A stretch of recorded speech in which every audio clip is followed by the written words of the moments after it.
अतः उदर मित्र है, हमारा जो उदर है मित्र है, यह भोजन को पचाकर शक्ति को शरीर के सभी अंगों को वितरित करता है। ये उदर जो है सारा, हम लोग खाना खाते हैं, सारा सामान यहाँ पर आके इकट्ठा हो जाता है।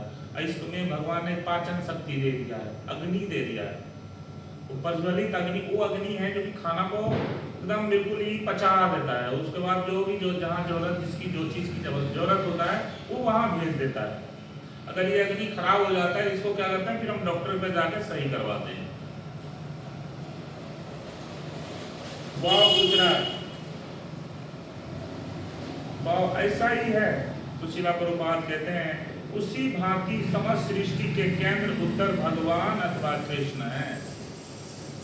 उसी तरह जैसे मेरा पेट उत्तर है, उसी तरह भगवान सृष्टि के मालिक है, सारा सृष्टि का देख रेख, कई हजार करोड़ों सृष्टि हैं, कई लोग हैं, सब भगवान देख रहे हैं।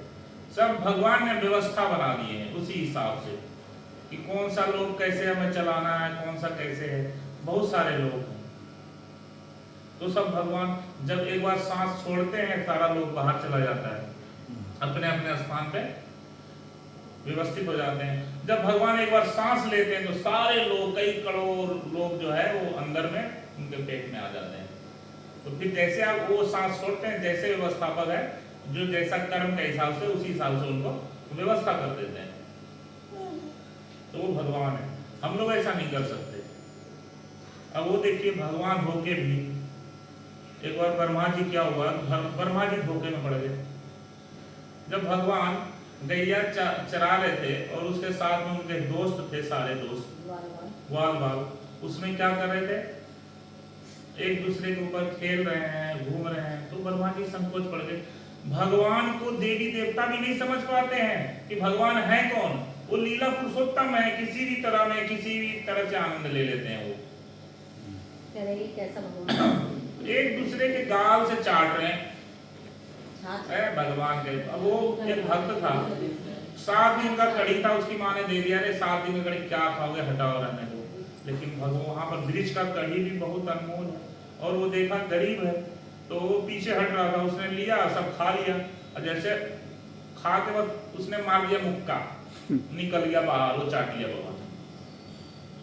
तो ब्रह्मा जी ने देख लिया, कहा ये भगवान है, ये भगवान हो ही नहीं सकता। उन्होंने क्या करा, सब ग्वाल बाल बछड़े सबको चुरा लिया। भगवान ने दोबारा कर दिया। जब 1-2 साल बाद आए, वो तो देखा फिर वैसे वैसे, कोई परिवर्तन नहीं हो रहा है। तो वहां कोई परिवर्तन ही नहीं है कि क्या है।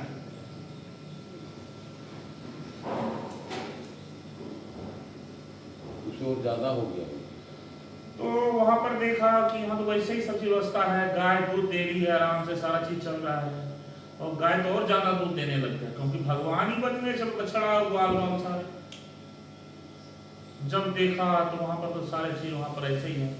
तब भगवान के चरणों में दंडवत प्रणाम किया, खड़े दंडवत। प्रणाम कैसे करना चाहिए, दंडवत करना चाहिए। हमारे गोस्वामी थे, भगवान को डेली 1000 दंडवत करते थे प्रणाम, और वैष्णव को 2000 प्रणाम करते थे डेली। 3000 हो गए। 3000 प्रणाम डेली। हम लोग कितना करते हैं, 1-2 बार करने में कमर में दर्द, कोई कैसे लेट जाएगा तो लेट ही जाएगा। तो हमें जब भी करना चाहिए दंडवत प्रणाम करना चाहिए। जब माता को बताएं पंचांग, हम लोग को अष्टांग और पंचांग का भी विधि है, कैसे प्रणाम करना चाहिए। जैसे अष्टांग प्रणाम है, अष्टांग प्रणाम होता है तो हमारा अष्टांग में क्या क्या आता है, अष्टांग में आता है हाथ पैर, हाँ, माथा, दिल, और क्या आता है, वही 8 हो जाएगा। उसमें 2 हाथ हो गए। हमें आंखों को भगवान के चरणों में लगाना चाहिए, दिमाग को भी लगाना चाहिए, बुद्धि को भी लगाना चाहिए। 8 होता है सारा चीज। जब हम प्रणाम करते हैं तो हमारा ध्यान कहाँ रहता है, भगवान के चरणों पे। भगवान के चरणों में रहता है ना, उनको ही देख के हमारा आंख बंद होता है, लेकिन हमारा ध्यान चरणों पे होता है जब हम प्रणाम कर रहे होते हैं। तो इस हिसाब से मन बुद्धि सब चीज भगवान के चरणों में लगा देना चाहिए, वो प्रणाम। और हमारे गोस्वामी एक दिन में 3000 दंडवत करते। वैष्णव को, वैष्णव से भी कृपा मिलता है। जब भगवान किससे खुश होते हैं, वैष्णव से। तो वैष्णव को प्रणाम करेंगे, भगवान खुश होते हैं। 1000 बार भगवान को प्रणाम किया और 2000 बार वैष्णव। हम लोग तो 50 बार भी नहीं कर पाएंगे, 20 बार भी नहीं करते। हम लोग ज्यादा 4-5 बार करते हैं। मैं 2-3 बार घर में या 2-3 बार मंदिर आ गए तो वहां। तो हम लोग को वैष्णव को ज्यादा दंडवत प्रणाम ही करना चाहिए, ताकि उनकी कृपा मिलता है भक्ति में आगे बढ़ने का। जब वैष्णव पर कृपा मिलता है तो कोई नहीं रोक सकता भक्ति में, मन बुद्धि चेंज हो जाता है। कहते हैं ना कि एक क्षण का 14वां भाग वैष्णव का संग करने से भागवत प्राप्ति हो जाता है।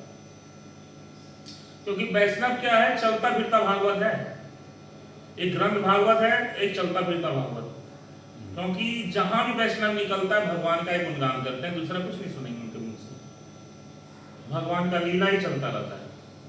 तो इसीलिए हम लोग को जो वैष्णव जहां दिखे, शुद्ध वैष्णव, जो आप पता ही होता है आप लोगों को, कहते हैं ना कि हर चीज तो सामने दिख ही जाता है, तो उनको दंडवत प्रणाम करना चाहिए। अगर नहीं हो सके तो वांछा कल्पतरु खड़े करें, तो कहीं जा रहे हैं।